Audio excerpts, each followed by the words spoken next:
Hey everyone, welcome to this webinar.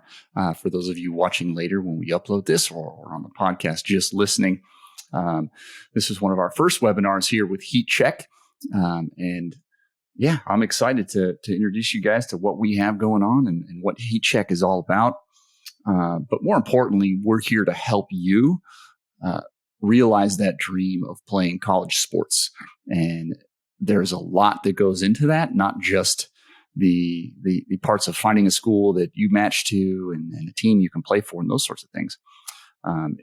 It's a lot of work. It is an extraordinary effort to get to play at the college level in any sport at any college level. So I'm happy you're here.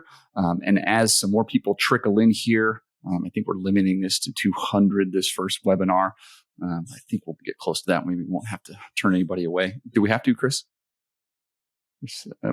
Anyway, a little bit of info before we get started here while the last few people trickle in.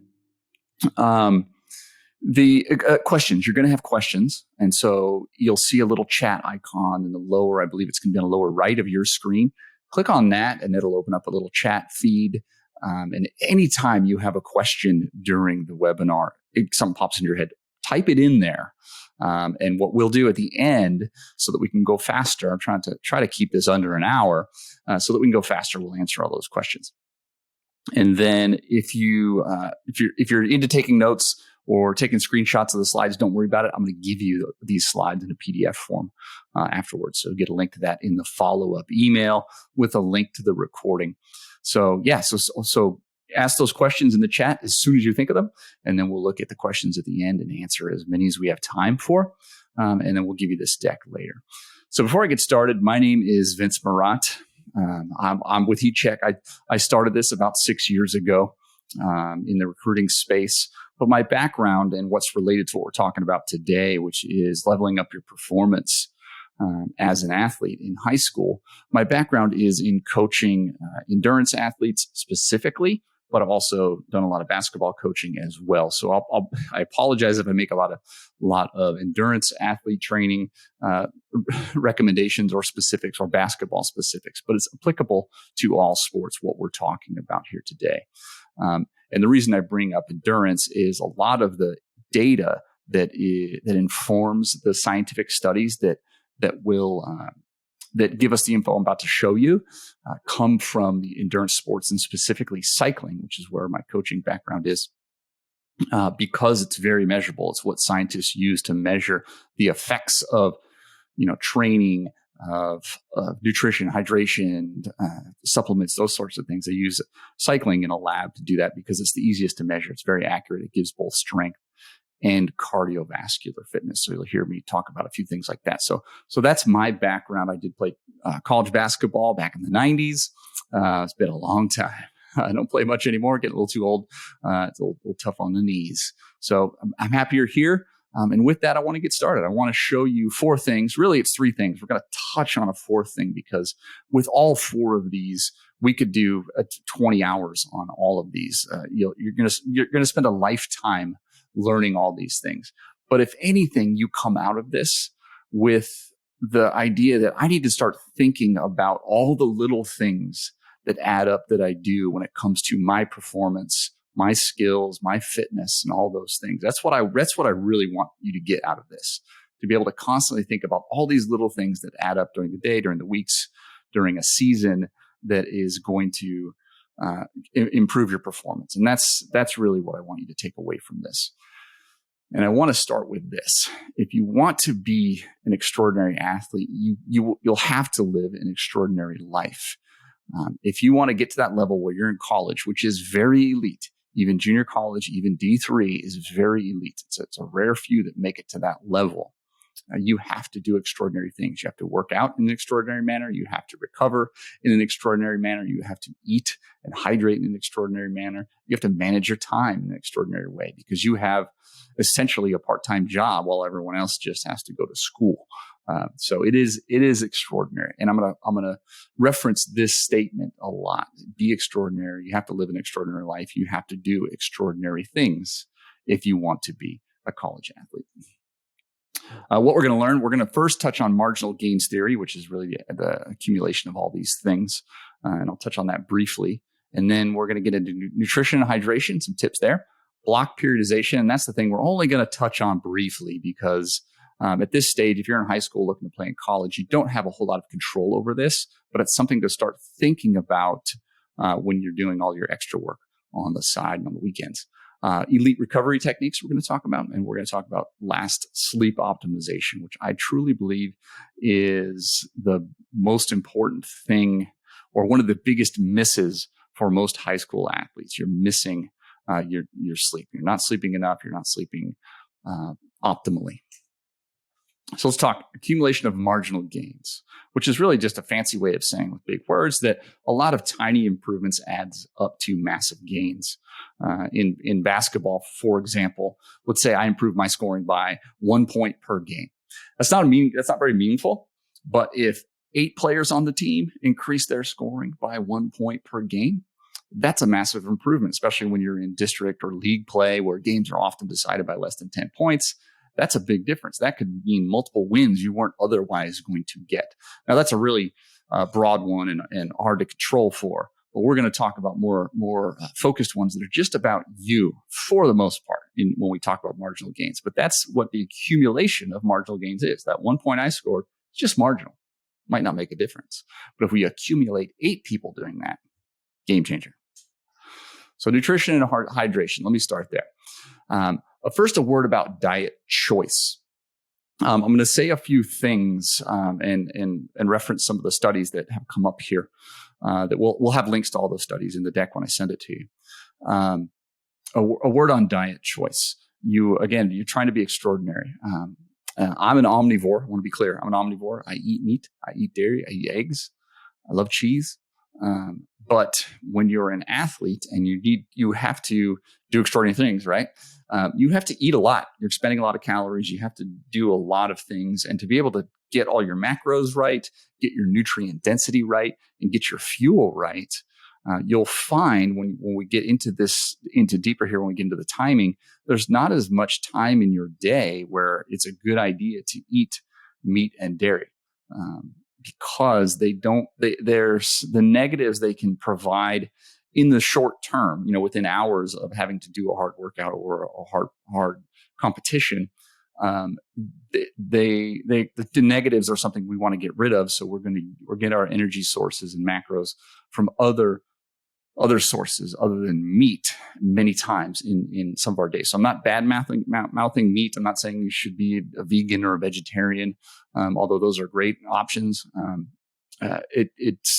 You'll find if you eat a lot of meat right now and you want to level up your game, you're probably going to have to eat less meat. And again, I'm not bad mouthing meat. We're going to get into macros, hydration, and meal timing, which is really that's the slides that you're going to want to pay attention to the most, because I'm going to tell you when to eat what. All right, macros, pretty simple.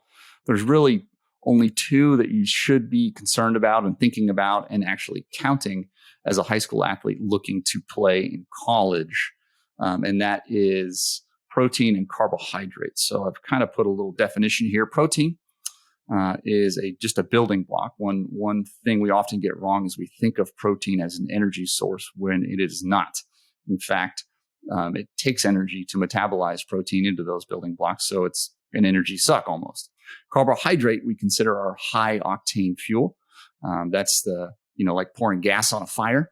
And then fat is our low octane fuel. So when we're working at a higher level or more intensity, we're burning carbohydrates. If we're working at a very low intensity, we're burning mostly fats. Now, for the high school sports or the 24 sports that are sanctioned in college, where you're trying to get there from high school, the last one, fat, as a low octane fuel, you're not doing a whole lot of that. Maybe some of your endurance athletes, maybe soccer players in the base season, you're doing a lot of long base work where it's very low intensity. You're trying to get a very strong aerobic fitness. You're burning some fat, but it's not to the point where you really have to think about it a whole lot. So we're not going to that's about all we're really going to say on fat. because you're going to get enough. Your fat intake is fine with your diet. What you need to focus on is protein as the building block for recovery, building muscle and everything else, and carbohydrate as your super fuel. So protein, go through this one real quick. The recommendation from the National Academies of Science, Engineering, and Medicine for an average adultish, and if you're maybe a little less, if you're younger, you're in middle school, is 0.8 grams per kilogram is how much protein you should take daily. So 0.8 grams per kilogram. So in an example here, if I'm a 180-pound athlete, I multiply 180 times 0.453, I get 81 kilograms.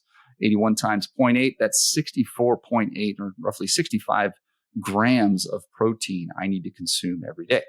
So given the amount of protein, if you're eating enough fruits and vegetables, you'll get a little bit there, but that really accounts for about 2 good-sized chicken breasts. You know, the chicken breasts we get in America here are pretty large. 2 of those is going to about cover you right there. What we're learning in the last few years for athletes, we need to consume a lot more protein. And the recommendation that I'm throwing out there based on multiple studies is approximately 1.4 grams per kilogram for athletes. So that same 180-pound athlete should be consuming about 113, 115 grams of protein per day. And that's nearly double. And at that point, you're going to see, this is where I made that caveat earlier about meat. If you're going to consume that much protein in a day, and you're going to get most of your protein from meat, dairy, eggs, you're going to expend a lot of energy and a lot of time digesting and metabolizing that into the amino acids and all the things that you need to build muscle and strength. So my recommendation, I think most athletes, unless you're, sub 120 pounds, and even then, you're probably going to be supplementing. So we don't need a lot of supplements at our ages as high school athletes, but we probably should be supplementing protein a little bit. I work out 10 to 15 hours a week. I know it sounds like a lot, but I'm an endurance athlete. And so I supplement my protein daily. And it's not because I don't want to get my protein from meat. You'll see later why. It's the timing. I don't want to have meat in close proximity to hard work. So you will have to supplement. And if you're a large athlete, a football lineman, especially, you're definitely going to have to supplement with some protein powders, drinks, things like that. So think about that. So that's it. 1.4 grams per kilogram. Science does everything in kilograms, so you got to convert your pounds there. And you got the math to do that. You're smart. Prevailing recommendation on carbohydrate intake. Prevailing recommendation from National Academy of Sciences is 130 grams per day for the average adult. If you're a little smaller, a little less, you're a little bigger, a little more. The main fuel for your muscle function, especially explosive muscle function, and even your brain, lives on the glycogen stores in your body, in your muscles, in your blood, and you need about 130 grams per day. And for athletes, it's pretty simple. Now, you don't see the answer here or there. You want that same 130 grams, but you also need to consider the effort that you're expending beyond the normal day of going to school, maybe a little bit of exercise from walking. You have to fuel the effort. And we have an eye chart for that. This one's going to be a lot of information here. If you're just listening to this, I'll do my best to explain it. But this is kind of the takeaway. I want to explain the formula rather than just giving it to you. I want to explain this formula so you can learn, so you can start thinking. Like I said at the top, I want you to start thinking about how I can improve all these little things I have to do to be an elite athlete. And this is part of that. Carbohydrate is a super fuel when used right. And the science has taught us a lot of new things about that in the last even 5 years. So here's a chart. Left to right, if you're just listening, we have our zones, and they're rated based on the second column here called percent of threshold. The FT there stands for functional threshold. And the last column, RPE, is rate of perceived effort. And this is a 7-zone model. Some super simplify into a 3-zone model. There's 5 and 6 zone models. I chose this one because for explosive sports versus endurance, it breaks down where you operate into more zones so you can think a little bit about this. So really 7 zones, top to bottom. It's active recovery, endurance, tempo, sweet spot, threshold, VO2 max, and anaerobic capacity. And those are measured as a percent of what we call functional threshold, which is a long way of saying, without getting too nerdy into how your mitochondria, the powerhouse of the cell, and your ATP cycles and all that stuff works, to oversimplify what happens when your muscles fire, especially the harder they fire, the more explosive they're firing. There's essentially a little miniature nuclear reaction of atom splitting. It creates heat and it creates some byproduct. But that little explosion in your ATP cycle fires your muscle, but it also creates a byproduct that creates an acidity in your muscles. And you know what this feels like when you've gone really, really hard, or you've maxed out in the weight room, you sprinted super hard, and your muscles just kind of freeze up and just turn into wood and just stop working. What has happened is the byproduct, the acidity that's spun off from your ATP cycle, is now building up faster than your muscles and blood and systems can clear it out. And so threshold is really the measure of that being built up to the point where after an hour, you're done. Okay. So, which is to say, at threshold, zone 5 right there, you can hold that up. Theoretically, you can hold that for an hour. Most people really can't or don't have the opportunity to, and it's mostly a mental blocker, because training just mentally to be able to do that is a whole different world, not something you're concerned about in college sports. But that's a nerdy way to say, percentage of that. And so what we're really looking for is how much sugar am I burning? And we're going to oversimplify this. Okay. So this is how to measure how many carbohydrates you need to fuel your efforts. And that's really what we're all about. We're not just trying to eat, we're trying to fuel. So the formula is over here. And for those just listening, what we're doing is we're measuring. Can I highlight that? Oh, no, I went backwards. I remember how to PowerPoint. We want to measure how many minutes we spend in those 4 zones. How many minutes do we spend just below threshold, at threshold, and above threshold? Divide that by 60 to get an hour, and then multiply that times 100. So for every hour you're spending in these upper zones, you need to be consuming about 100 grams of carbohydrate, plus the 130 you need every day. So there's your math for the day. And then timing, just to kind of give you a little hint of where we're going to go with this next. It takes about an hour to metabolize 80 to 100 grams of carbohydrate, 120 grams of carbohydrate. So timing your fueling so that you're at the moment. What we're trying to do here is, and I'll explain a little deeper in a minute, is when we need it most, when we need to perform at our highest level, our most intense, we want the energy to be there, but we don't want the weight and sluggishness of being full to be an issue. So that's what we're going to get into here next. And so meal timing. So timing is key. I'm going to start by saying what not to eat when, or when to not eat. Meat and dairy. I'm going to oversimplify this again too. You can reference the studies below or in the deck when you get it. Meat and dairy. In the 4 to 6 hours before important workouts and competitions, I would avoid meat and dairy. And here's why. One, it takes 4 hours essentially. It takes 4 hours to metabolize protein into rebuilding, into what you need to, be fully digested. So your body isn't working on it anymore. It takes about 4 hours anyway.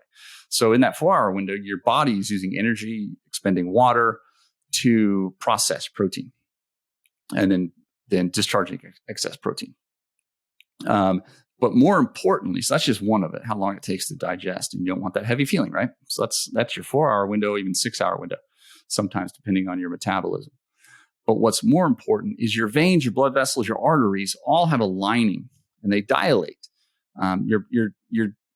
Your veins aren't always the same size. You know how when they kind of pop on some of your muscles when you're just in different circumstances, there's an elasticity to this lining.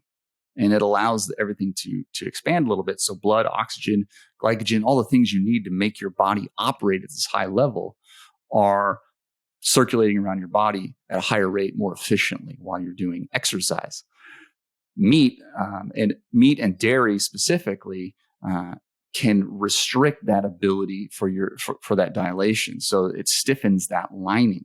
So you underperform. You can't perform at your best when you can't move as much blood and oxygen around your body as you could. Now, you know this, you've probably felt this, and I'm in Texas, or maybe on Thanksgiving when you get that you've heard the term meat coma. You're literally tired right after you eat meat for this very reason. Your body's spending a lot of energy, water, blood just to digest and metabolize meat and dairy. And then you have that vasorestriction as well. So you're just not performing at your best. So meat and dairy, depending on your diet and what's accessible to you, this can be difficult, but I would say at least 4 hours, 6 is better before important workouts and competitions. You don't need to do this every day, but you got important game, important meet, important race, hard workouts. If you want to perform at your best, consider this. That's important. Fiber. That's the other one I would avoid. Within 3 hours prior to an important workout or competitions, I would avoid high fiber. So salads. I know a lot of people during, they feel like I want to eat lighter during the day if I'm at a tournament and I have to play multiple games, or I'm at a meet and I have multiple races in a day. They feel like salad and fruits and vegetables are a lighter meal. Yes, they're lighter in that they're not as calorie dense, but it is fibrous. It takes longer to digest. It does bog you down a little bit. And so nothing wrong with it. Doesn't hinder performance in terms of blood flow, but it will make you feel heavier.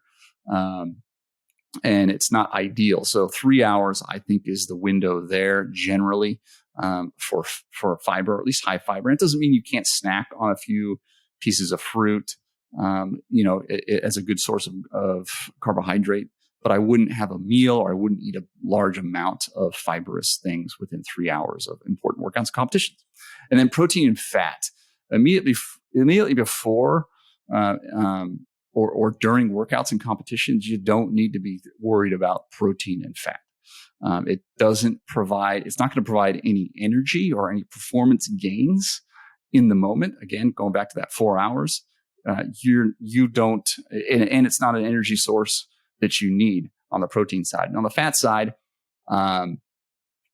again, it's harder to digest, takes a while to metabolize, and it's not going to provide the type of energy you need for the sports you're playing here. So that's step one. What to avoid. So meat and dairy 4 to 6 hours before, fiber 3 hours before, protein and fat immediately before or during workouts and competitions. Try to limit that. Okay, so this is the model here. So we don't eat as athletes, we fuel. And there's 4 rough types of fueling that we need to be thinking about. There's macro focused. So that's focused on balancing your macros. Again, your macros are protein, fat, carbohydrate. And then your second fueling type is nutrition dense. So that's focusing on high nutrient counts. That's lots of fruits and vegetables, leafy greens, etc. Then there's their pre-work. I'm going to say work to be games or practices or workouts. So pre-work, we need to fuel without bogging ourselves down.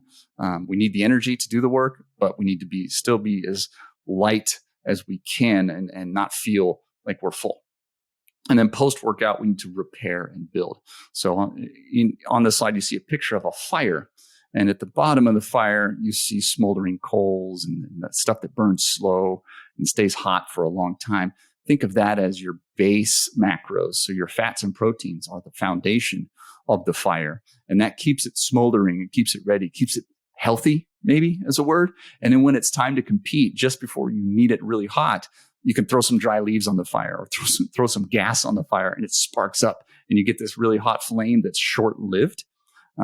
It needs to be continually fed during the effort. And that's how we consider fueling. So we keep our base level macros there. So we have a nice hot smoldering coal. And when it's time to execute and perform, we need carbohydrates to fuel those efforts. So meal timing, I'm going to show you a couple examples here and you'll get the idea of where to eat what. So I'm considering high school sports and kind of what your day looks like. So real broadly here, we have morning, afternoon, and evening. So in the morning, in this example, it's game day or we have evening practice. So your game is in the evening, 5, 6, 7 o'clock. So that means far from game time, you want to focus on the macros in the morning. So breakfast is where we want to get our proteins. We can get some fiber in there if we want, but that's an important time to lay that foundation of that fire.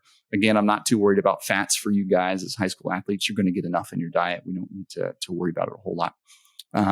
And then during the day, focus on nutrient density. So again, when you're at school or during the day on game day, you really probably aren't going to have a lunch. You're not going to sit down and have a meal.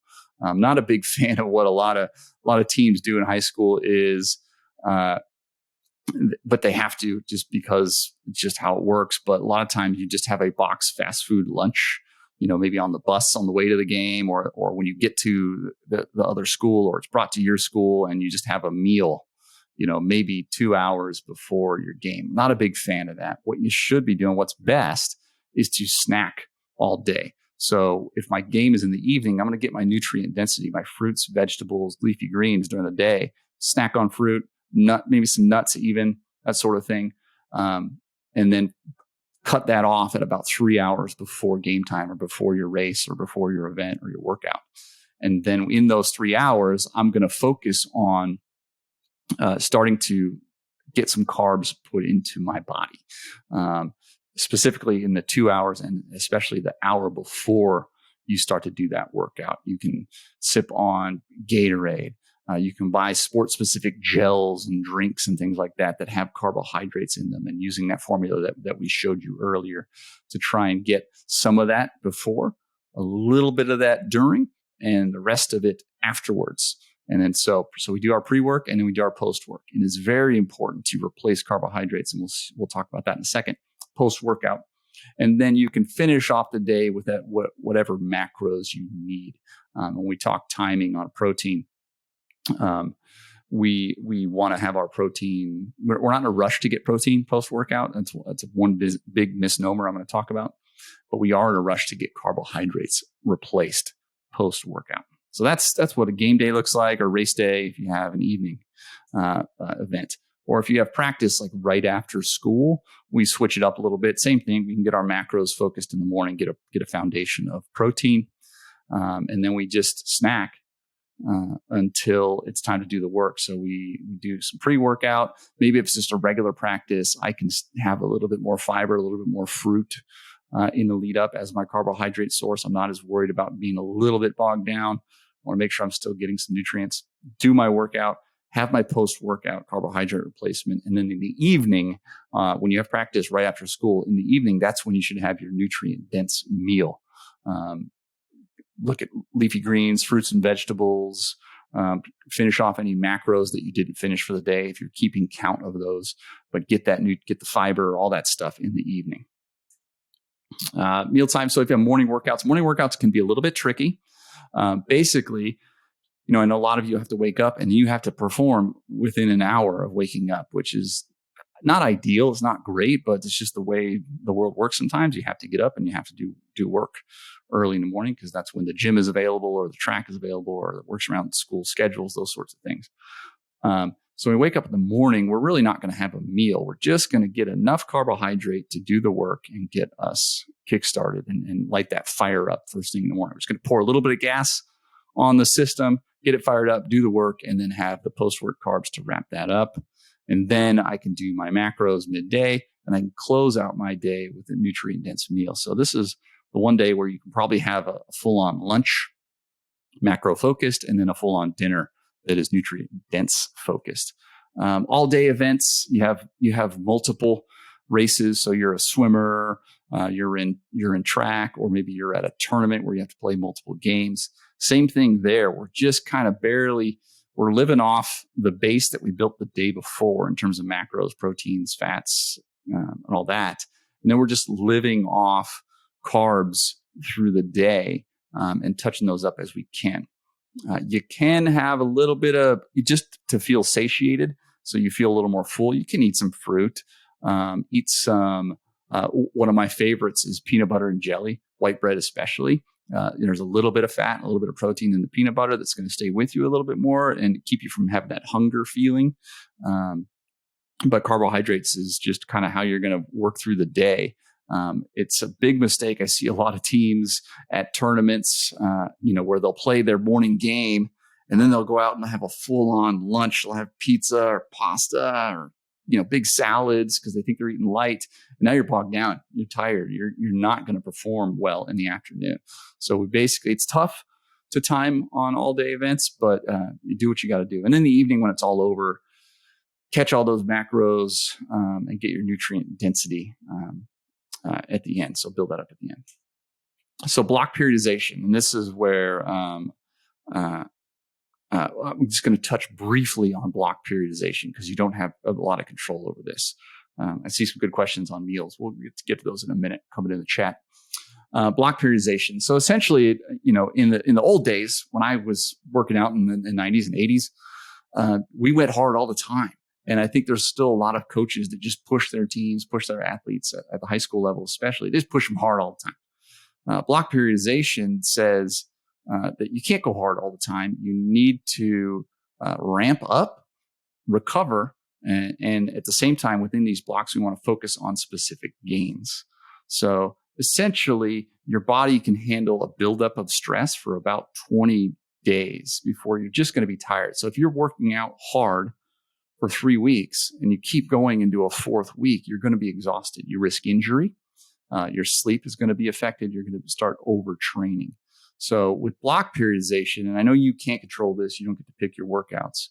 With block periodization, we focus on a block that's 4 weeks long, where we do 3 weeks working and building, and then 1 week of recovery. In the working weeks, week 2 is usually a little more stress, a little more intensity than week 1. Week 3 is a little more stress and a little more intensity than week 2.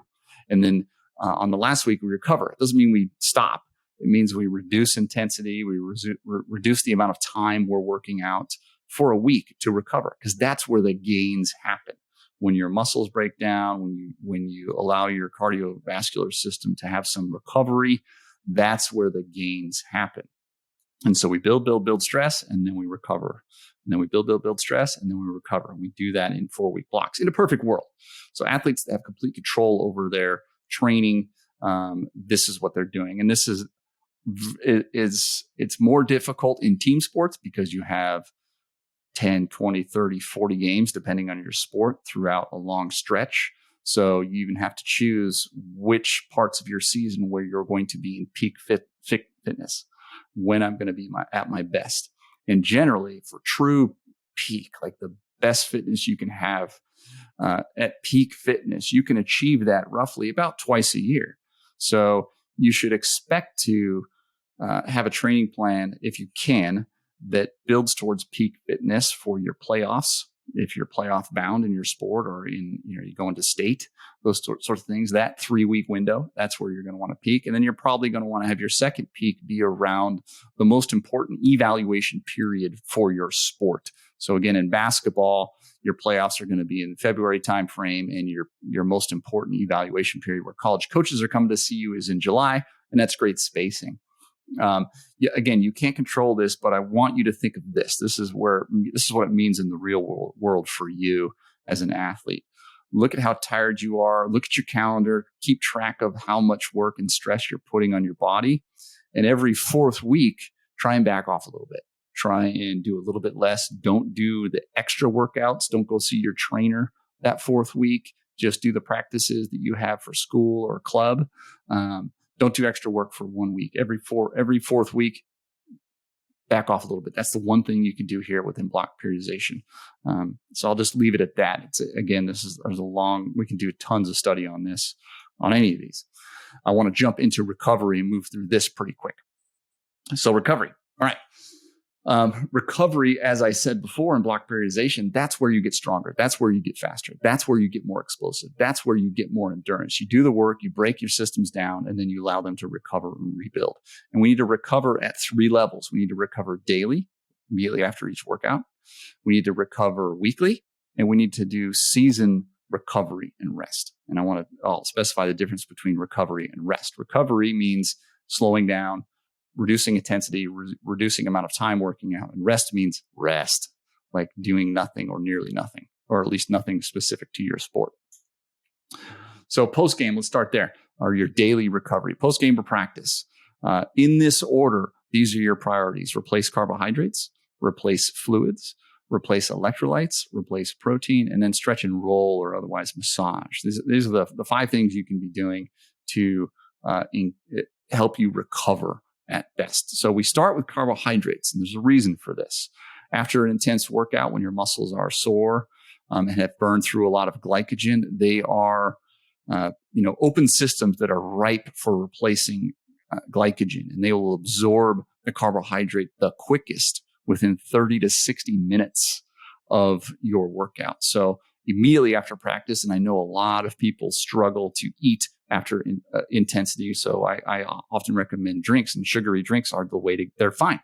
And Gatorade, surprise, surprise, is pretty good for most high school athletes. It's fine. It has some sugar. It has what you need in there. It has some of the electrolytes, and obviously there's some fluid in there. So it's a great choice, a regular Gatorade. You don't need to go to the lower calorie ones because there's not enough carbohydrates in there, like Gatorlyte. Gatorlyte has its place, and I'll talk about that in a second. What I would avoid immediately after practice is your muscle milk, your protein shake in a bottle. If you look at the label on this one here, it's got 40 grams of protein, great, but it has 1 gram of sugar. The thing about protein, going back to a few slides before, it takes 4 hours to metabolize that. And you roughly have a 4-hour window to start replacing protein in an efficient way post-workout. So you're in no hurry to replace protein. You are in a hurry to replace carbohydrate and get those fluids in as well. Then also stretch and roll. I'd say roll like foam roller or even a massage gun if you have a Theragun, something like that. Your body's warm, your muscles are warm. It's the ideal time to increase flexibility, which isn't really about recovery, but it's just a good performance gain right here that you get for free. While you're warm, stretch, and then roll, massage gun. It'll increase blood flow to the muscles and joints to help the recovery process. If you have access to compression boots, if you do a lot of leg specific stuff, compression boots are great, but you know what? It's also really good. Elevate your legs for 15 minutes. Just be careful when you're done. Don't stand up right away. You might pass out. But to start to clear out some of that acidic buildup we talked about earlier in your muscles, and then also to increase blood flow. So post-game, post-practice, our focus is carbs, fluids, electrolytes, protein, and then some stretching and rolling. Weekly recovery. This is more about rest. Take a full day off. For most of us, that's going to be Sunday. Take that day off, sleep in as much as you can. Go for a walk, get some movement just to get some blood flow. If you have access to some sunshine, get some sunshine. Take a nap during the day. And again, more stretch and massage, rolling, and meditate. If you don't meditate, you should look into it. I know some of the religions have some meditation built right into them, but it's a great way because we're not just recovering our body, recovering our mind.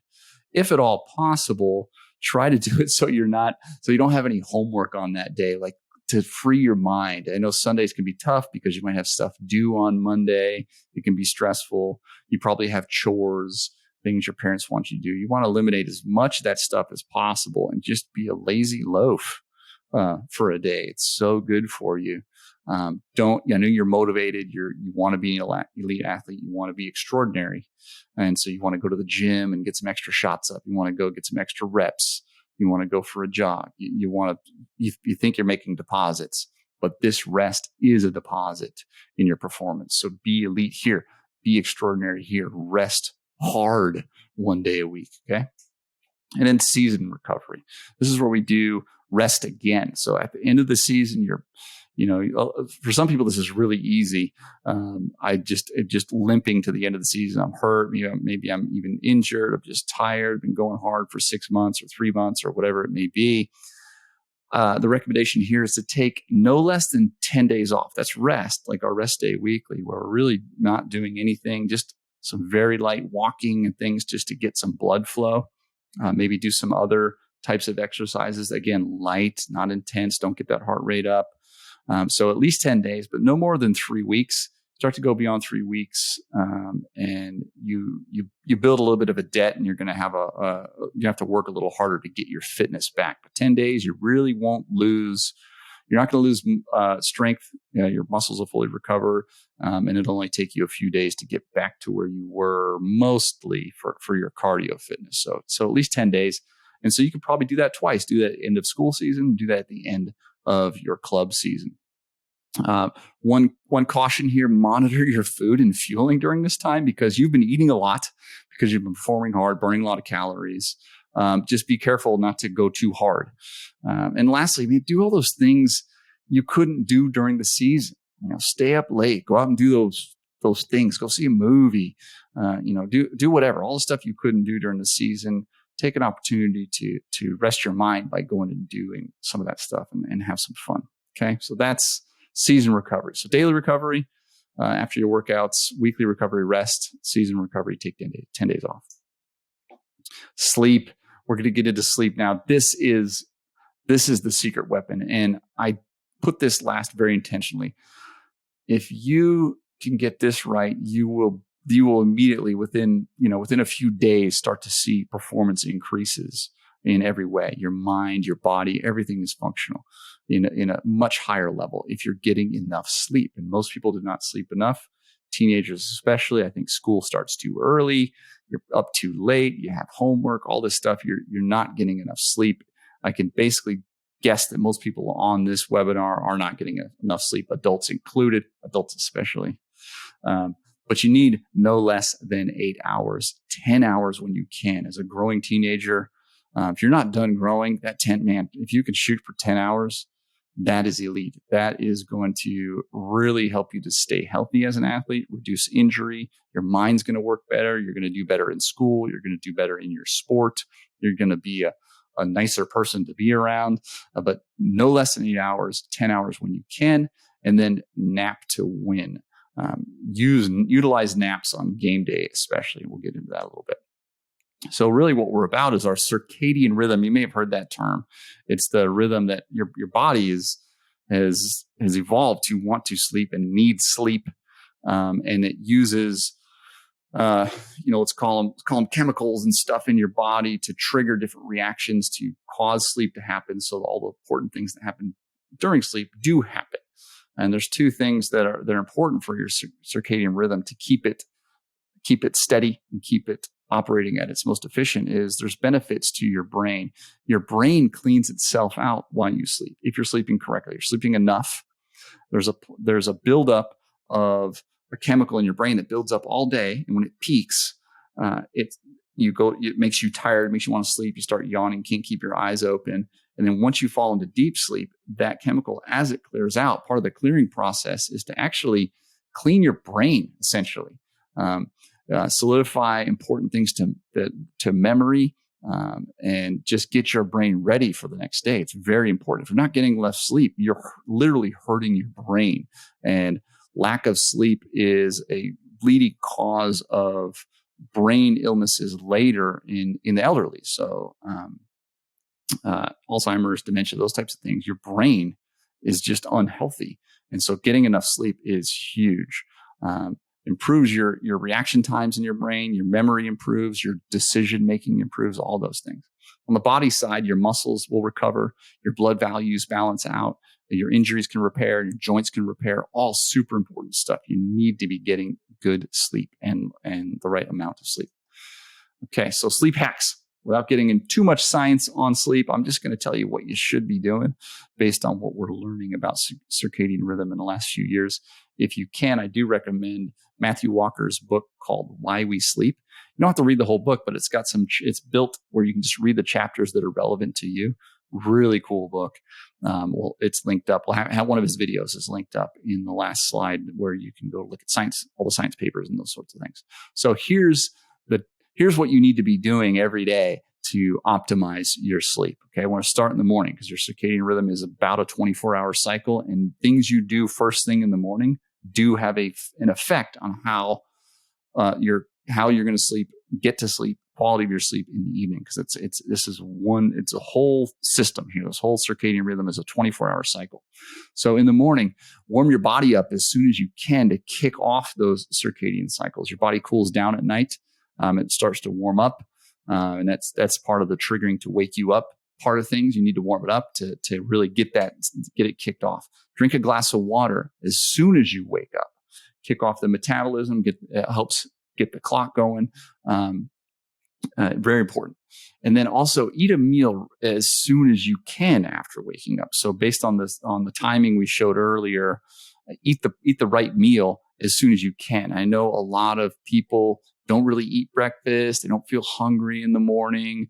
A lot of adults specifically have diets that keep them from eating in the morning. But as an athlete, you have a limited time, especially if you want to be getting 10 hours of sleep. I hope you can. You have a limited amount of time to get all the nutrients and food you need to get. It's important to train yourself and be adapted to eating a meal right away in the morning, not waiting multiple hours. Okay. Number 4, expose your eyes to ultraviolet for 15 minutes. If you can, go outside in the sun. That's ideal. Even if it's cloudy, there's UV there. That's better than nothing. Sit by a window. Even driving to school, if it takes 15 minutes, that's pretty good. Maybe don't put your sunglasses on the way to school. Don't look straight in the sun. I think it's obvious, but don't. But exposing to UV for 15 minutes within as soon as you can in the morning, as soon as humanly possible, all those things trigger the start of this new cycle. Don't look at a screen. Number 5, don't look at a screen or engage in homework for at least an hour after you wake up. That isn't usually too hard. I mean, maybe look at your screen real quick to look at the weather so you know how to dress for the day. That's fine, but don't open the social media. Don't get your brain noodling on these things, looking for artificial dopamine hits first thing in the morning, because you're gonna set a pattern that you don't want to be locked into for the rest of your day that can affect how you're going to sleep later. So if you can, avoid doing a lot of intense brain things, which I know nobody wants to do intense brain things first thing in the morning, or look for those artificial dopamine hits from your phone. The elite thing to do, this last one, is take a cold shower. Now you're saying, Vince, that sounds counterintuitive because the first thing you told me to do was warm up. Yes, taking a cold shower will actually warm you up. Getting into cold water stimulates the blood all coming to this. It stimulates the warming response of your body. Your body then goes, I need to do all the things I need to do to warm up. And at the same time, the anticipation of getting into cold water, which is terrible, that's part of this. It stimulates some adrenaline. It stimulates quality dopamine response. And then the cold water also does the same thing. That shock is part of kicking off this cycle. A cold shower in the morning is great. So if you can step out of bed, hit a cold shower for a few minutes, as cold as you can stand, and then start your day, drink that glass of water, eat the right meal, get some UV light in your eyes, and don't look at the screen. You're off to a good start. That really is going to set you up for later. So in the evening, moving over here, again, there is 6 things you should be doing over here. 1, make your environment as dark as you can in the last hour you're awake. I know you might not have control of this. Parents on the call, you should be doing this anyway. If you want, you should be optimizing your sleep because you want to have a healthy brain and healthy body. Make your environment as dark as you can in the last hour you're awake. Longer if you can. If you can make that 2 hours, you make that 3 hours, do it. Turn off as many lights as possible in the last hour you're awake. Also in that last hour, no screens in the last hour that you're awake. No phone, no TV, no computer. Third, don't eat in the last hour you're awake. If at all possible, this is especially for non-athletes, parents on the call, this is a free one for you. If you can do that up to 3 hours before you go to sleep, that's even better. I know, again, going back to what we said, athletes, you're on a tighter schedule when it comes to eating. So push that to an hour, but really try to cut off your eating an hour before, because that digestive process can cause your core temperature to warm a little bit, and that makes it harder to sleep. Go outside at sunset. Just like seeing UV in the morning, your body, your body, your mind, your eyes exposing to the day waning as it gets darker. That helps stimulate the melatonin and kick off what needs to happen in the next few hours to go to sleep. Cool your body and your environment. 65 degrees is the ideal temperature for the room you're sleeping in. And I know if you're in warm states, warm places, we're here in Texas, that can be expensive, but do what you can. If you just need to put an air conditioner in the room you're sleeping in, 65 to 60 degree air is ideal. This is idea right there. Ideal. 65 is what you're shooting for. your body needs to cool down. Your brain drops its temperature 2 to 3 degrees as you get into deep sleep. It's very important. And then lastly, the elite thing here, this is one thing I've been doing for a good year now, is I take a hot shower. If you have access to a spa or a sauna, that's even better. But a hot shower just before you hop into bed. And just like the cold shower in the morning, this stimulates your body. This does the opposite. It stimulates your body's cooling response. So if you do this right, sometimes you're actually shivering just before you get into bed. And that's actually a pretty good thing because your body is cooling down. And you're gonna get to sleep faster, and the quality of that sleep is going to be even better. So with that, I'm gonna get to questions, and I saw a bunch there. Chris has queued up some for me in our chat. So let me get into the questions here. And again, I don't think I'll be able to answer all of these. It looks like we have about 15 of them, and we got 10 minutes here. Maybe I can go a little quicker than that. Supplements. Are there specific supplements that may be beneficial? I intentionally don't talk supplements when I do this talk or talk to people about this stuff because I don't think high school athletes should be focusing on supplements right now, because once you go down that road, it becomes a thing, and you start looking at more and more supplements, and you start to, I don't want to say cheat, but you start to there's placebo effects, and you think these work, and you spend a lot of money on them. The marginal gains of most supplements are so tiny, you're not going to even notice at this age. So I wouldn't worry about that. And I will say that when it comes to supplements, there's only 2 that I recommend, and they're really not about performance. They're just about overall health. One is vitamin D. Generally, an athlete should take double the recommended amount of vitamin D every day that the FDA recommends. So I take about 4,000 to 5,000 IUs every morning. I do take a multivitamin because it's fine.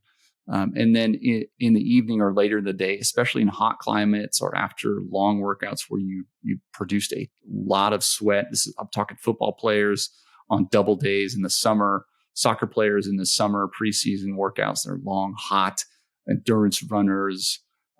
Taking a magnesium supplement before bed or in the hours before bed can help. That's an electrolyte. It's an important electrolyte to replace, but it also helps calm your muscles down. If you ever woken up in the middle of the night and had a cramp in your calf or something like that, or your hamstring after a really hard day, magnesium can help squelch that down a little bit. But I would really don't worry about supplements right now. Creatine, beta alanine, they're all great. They're mostly those ones are mostly harmless, but they're not worth worrying about right now. You're not going to realize those gains. Question 2, how can I avoid overtraining? What signs should I look for to know if I'm pushing too hard? Well, that's a great question. Pushing, one of the first signs, based on what we just finished talking about, is if you're overtraining. One, I don't know if it's a first sign. Obviously, you'll be tired and groggy during the day, but your sleep you'll suddenly feel like you suck at sleeping. You can't sleep. Your body's not cooling down. You're feeling hot while you're sleeping because your body is just overtrained. It's overstressed. That's a key one to look for. If you're tired during the day, having trouble focusing, even when you're doing everything else right, you're probably getting into overtraining, and sleep is really affected when you're overtrained. Effective ways to manage and prevent common sports injuries. I'm not a physiotherapist or a trainer, so I don't know. I can't really say how to manage and prevent injuries. But eating right, sleeping right, recovering right are all going to lead to being injured less, being hurt less. Okay, so let me go. Next question here. Where'd that go? How can healthy relationship with food and body image, especially within the context of competitive sports? I think for most, if the sport, really none of the sports in high school, save for maybe wrestling because you're trying to cut weight, the sport themselves and being competitive aren't necessarily directly correlating to shouldn't be triggering you to want to be unhealthy in your weight. Maybe social media might be doing that. The unrealistic body image that we see in social media with all the filters and those sorts of things. If you focus on performing, you focus on the things that we talked about here. I'm not a psychologist, but if you have some body image issues, talk to someone. I'm definitely not that person, but talk to someone. Any specific they follow specific recommendations for vegetarians or vegans or other restricted diets. It's the same things apply. Hit your macros. And so your fats and proteins, again, fats I'm not too worried about. Maybe if you're full on vegan, you might have to make sure you're getting enough fat. Your proteins will come from different sources, pea protein, soy proteins, those sorts of things. You're probably supplementing protein more than an omnivore. The one restrictive diet I would say is basic, unless you have unless you have epilepsy, which is what the ketogenic diet was designed for. There's no reason an athlete should be on a ketogenic diet. It's insane. It's going to lead to all sorts of issues. We see an epidemic in CrossFit of people developing rhabdomyolysis, where they're so glycogen depleted and they push themselves hard by jacking themselves up on caffeine that their body doesn't have glycogen to burn. So it's trying to manufacture it by breaking down your muscles, and it creates some really dangerous health situations. So keto, avoid that. Carb is your fuel. You need carbs. And then if you're a vegan and you know what you're doing, you probably know within the American food system, you're probably going to have to supplement vitamin B12 because you're not getting any of that really in our food supply. Appropriate warm up and cool down. Oh, great question. What's the appropriate warm up and cool down? I wasn't trying to get into the training specifics in this webinar, but I'll just talk on warm up. Your warm up should be 15 minutes or less, and you should mimic the levels of intensity that you're going to see in your race, game, competition, et cetera, or practice. So, an easy one to talk about. If I'm a mile runner and I plan on running a 5-minute mile during my warm up, I need to run at least 5-minute pace for, short bursts, 20 seconds, 30 seconds, 10 seconds, or maybe even up to the intensity. If I plan on starting fast or finishing with a kick, I need to make sure I match the intensity at least a little bit in my warm up. Same for any other sport. So make sure your warm up has some mimicking of what the intensity is going to be like. That's good for your mental too, and get your body prepared for it, get the blood flowing. On cool down,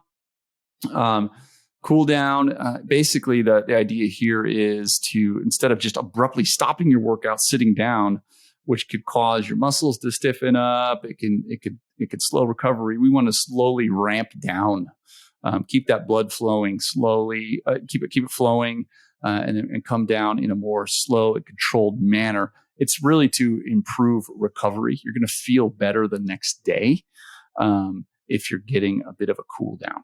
So that's some light jogging, even walking, anything other than just sitting and doing nothing immediately after whatever workout or game you just finished. How should I be cross-training or participating in other activities outside my primary sport? I'm a big fan of cross-training. I know it's tough, especially if you're thinking about playing in college. You have school season, you have club season, you have extra training, all those sorts of things. I'm a big fan of cross-training to do other movements that are different than the movements you have to do for your sport. It can help reduce, you can maintain and build fitness, but reduce the possibility of overuse injuries that come from doing the same movements over and over and again for months on end. So yeah, I'm a fan of cross training. I know it can be tough. Nutrition training improve my focus and concentration during nutrition tries to help improve focus and concentration during training and competition. That's really what the strategy is, use carbohydrate to throw gas on the fire right when you need it, and don't bog yourself down with fibers, fats, and proteins right before you do hard efforts. That's really the key. And that's really the great question, because it summarizes what we're doing here. How can I help maintain a healthy balance between school, sports, social life, prevent burnout, ensure long-term success? Yeah, one thing I tell a lot of students when they're getting ready to head off to college is time management is key. You cannot overestimate how important managing your time is in college. So start doing that now. So healthy balance really is time management. You are focused. You are going to separate yourself from the general population at your high school because you are elite. You are living an extraordinary life. So your balance is going to be much different than everybody else's. You're probably not going out late on the weekends as much, if at all, and all those other things that they're doing. You don't get to do those, but you get the experience of being an elite athlete and going on into college and playing. And that's where you're going to make your real friends. I tell a lot of people, you think you have good friends now in high school, and they are good friends. But man, when you get to college, and especially when you travel with a team, those become lifelong friends. A couple more questions. I know we're at time, but I'm just going to take these last few here because they look pretty good. That was the same question. Overtraining, stay motivated. Oh, yeah, stay motivated and counter setbacks. Well, let me get this last question. I like this one. Benefits cross chains, dealing with muscle soreness. Okay. Effective strategies for dealing with muscle soreness. Well, if you stretch and roll right after a hard workout, that's going to help reduce what we call DOMS, delayed onset muscle soreness. You'll notice when you get back into the weight room, like maybe you weren't in the weight room or you're just getting into heavy weight, going from your base of light weights, high reps, you'll notice your muscles aren't sore the next day. They're sore 2 days later. And that's just a part of things. So doing your recovery and doing cool down, as asked earlier, can help reduce muscle soreness. So stretching, rolling, and cooling down post workout is real important. And so that's it. There is one more question here. I think I can close on this because going back to that first slide, and actually let me go back to that first slide because I think it's so important. You are being extraordinary. If you want to be an extraordinary athlete, you have to live an extraordinary life. All of what we do needs to be extraordinary because you are asking a lot of your body, you're asking a lot of your mind, and you're asking a lot of your time, and you're asking a lot of your parents and the people that are around you. And as I said a few minutes ago, you're going to have to separate yourself, not just to stand out athletically, but to stand for yourself to be able to focus. There comes a point, if you are college bound and you are elite and you're standing out on your team or within your state or within your league, it's hard. It could be a hard place to be. It can be a little bit lonely. I see that amongst a lot of athletes because you might not have a lot of peers like you unless you're at a school where half the team is going to be going Division I and everybody else is going to go Division II or NAIA, and everyone's elite. You're at one of these private schools. But for most of us going to college, there's not very many of us in our school and definitely not very many of us on my teams that are college bound, and it can be lonely. But you do have to, if you want that, that's kind of part of it. And learning how to manage that and learning how to find peers that can help you support that and friends that can help give you life and be supportive of you is really important. I know it's difficult. So you want to live an extraordinary life. And one last thing, of all the things I just taught you, sleep is the most important one for most high school athletes. That's what you're getting wrong most likely. Get to bed, try to get those 10 hours. Definitely don't get less than 8. So that's it. If you're looking for a school to play in, right now, football and basketball are up and running at heatcheckrecruiting.com. And all other sports, there's a wait list there. So if you're encountering this video or the podcast, if the audio goes out there, go to heatcheckrecruiting.com and join the wait list. If you play football and basketball today, it is April 26th. You can actually match the teams and contact those coaches immediately on the platform.